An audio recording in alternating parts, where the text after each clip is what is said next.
பேப்பர்ல லாட்டரி குழுக்கள் வந்திருக்குல்லம்மா. ஆமா, அதுக்கு என்ன இப்போ? நீங்க சொன்னா சத்தம் போடுவீங்க. இந்த மாசமும் லாட்டரி சீட் வாங்கிட்டியா? ஏ மீனாட்சி, நீ வாங்குற சம்பளத்துக்கு உனக்கு இதெல்லாம் தேவையா? நான் வீட்டு வேலை செய்யறவ, எங்க வீட்டுக்கார டிரைவரு, இதுல என்னத்த சம்பாதிச்சிட போறோம்? ஏதோ பிறக்க போற குழந்தையாவது நல்லா இருக்கட்டுமேனு ஒரு நப்பாசுதான். கொஞ்சம் பார்த்து சொல்லுங்கம்மா.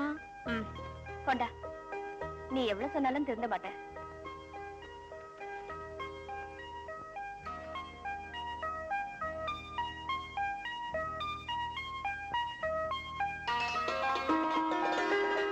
ஏய் மீனாட்சி, உன் சீட்டுக்கு பரிசு விழுந்திருக்கீ. எனக்கா? நல்லா பார்த்து சொல்லுங்கம்மா. ஏய் உண்மைதான். ஒரு 100 ரூபாய் விழுந்திருக்கீங்களா? அடி பைத்தியம், முதல் பரிசு 5 கோடி ரூபாய் விழுந்திருக்கு. 5 கோடியா? அப்படின்னா எவ்வளவு? அது நிறைய. நீ ஒரு லட்சாதிபதிக்கு மேல ஆயிட்ட. உன் பையன் அதிர்ஷ்டக்காரன். வயசுல இருக்கும் போதே உன்னை கோடீஸ்வரி ஆகிட்டான். உன் நல்ல மனசுதான் மீனாட்சி இந்த பரிசு விழுந்திருக்கு. இத பாரு, இந்த சீட்டை வேற யாருக்கிட்டையும் காட்டாது. உன் வீட்டுக்காரர்கிட்ட சொல்லி பேங்க்ல டெபாசிட் பண்ண சொல்லு. நான் போய் எங்க வீட்டுக்காரர்கிட்ட சொல்லிட்டு வரேன். போயிட்டு வா. மறுபடியும் சொல்றேன், இந்த சீட்டை வேற யாருக்கிட்டையும் காட்டிடாத.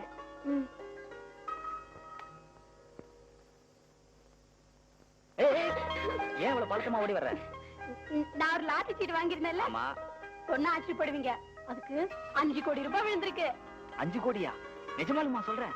இத பாருங்களேன், எங்க முதலாளி அம்மா தான் பார்த்து கரெக்டா சொன்னாங்க.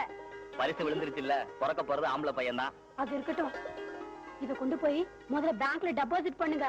அதெல்லாம் எனக்கு தெரியும். இது பெரிய தொகை, எப்படி போறதுன்னு எங்க முதலாளிக்கு தான் தெரியும். நான் அவரை போய் கேட்டு வந்துடுறேன். நீ துணி மாத்திட்டு ரெடியா இரு. வந்த உடனே கோயிலுக்கு போறோம். மாசம் நிக்காத, முதல்ல என் துணி எடுத்து வைப்போ.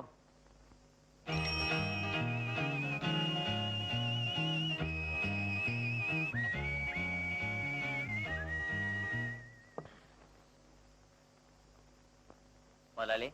என்னப்பா? லாட்டரியில எனக்கு 5 கோடி ரூபாய் பரிசு விழுந்திருக்கு. என்ன சொல்ற? 5 கோடி ரூபாய் முதலாளி. 5 கோடி ரூபாய்? 5 கோடி ரூபாய் விழுந்திருக்கா? ஆமா முதலாளி. தொகை பெருசா இருக்கிறதுனால என்ன பண்றது ஏது பண்றதுன்னு ஒண்ணும் புரியல. அதனாலதான் உங்ககிட்ட. இந்தாங்க. கொண்டா வாமா. ஆமா, 5 கோடி ரூபாய் விழுந்திருக்கு. நீ உண்மையிலேயே ரொம்ப அதிர்ஷ்டக்காரப்பா. உட்கார் உட்கார். என்ன முதலாளி பெரிய வார்த்தையெல்லாம் சொல்றீங்க? உட்கார் சொன்னா கேட்கணும். உட்கார் உட்கார். நீங்க பெரியவங்க. இதுல என்ன பெரிய வார்த்தை சின்ன வார்த்தை? பணக்கார ஜாதிக்கு உள்ள குணம் தானே இது. இன்னில இருந்து நீயும் பணக்கார, நீ நானும் ஒரே ஜாதி. இத பேங்க்ல எப்படி டெபாசிட் பண்றதுன்னு? கரெக்ட். பேங்க்ல டெபாசிட் பண்ணணும்ல. இன்னைக்கு ஹாலிடே ஆச்சு, ஞாயிற்றுக்கிழமை இல்ல. அப்போ ஒரு செய், நாளைக்கு நீயே கொண்டு பேங்க்ல டெபாசிட் பண்ணு. இன்னொரு முக்கியமான விஷயம், இப்ப நீ இதை எங்கிட்ட காட்டின மாதிரி வேற யாருகிட்டையும் காட்டக்கூடாது. எனக்கு எல்லாருமே என்ன மாதிரி நல்லவங்களா இருக்க மாட்டாங்களே. தொகை பெருசு இல்ல முதலாளி. இது பேங்க்ல போடுற வரைக்கும் உங்ககிட்டே இருக்கட்டும். உங்ககிட்ட இருந்தா பேங்க்ல இருக்கிற மாதிரி. என்கிட்ட இருந்தா என்கிட்ட பேங்க்ல இருக்கிற மாதிரிதான். அப்ப நீ ஒன்று செய், நாளைக்கு காலைல இங்க வா, நான் கார் கொடுக்குறேன். அந்த காரை எடுத்துக்கிட்டு போய் பொண்டாட்டியை கூட்டிட்டு கோயில் குளத்துக்கு எல்லாம் போய் அர்ச்சனை பண்ணிட்டு நேர வரட்டிக்குமா. நாம எல்லாம் ஒன்னா சேர்ந்து போய் பேங்க்ல டெபாசிட் பண்ணுவோம். என்ன சொல்ற? இன்னொரு முக்கியமான விஷயம், இன்னில இருந்து நீ நானும் ஒரே ஜாதி. போயிட்டா போயிட்டாரு முதலாளி.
எங்க வீட்டுக்காரர் இங்க வந்தாரா?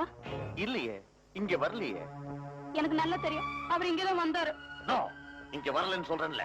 இல்ல, அவரை நீங்க என்னமோ பண்ணிட்டீங்க. உண்மையை சொல்லுங்க. இல்ல நான் சொல்ல வேண்டிய இடத்துல போய் சொல்லிடுவேன். வெளியே விட்டா தானே சொல்ல வேண்டிய இடத்துல போய் சொல்லுவேன்.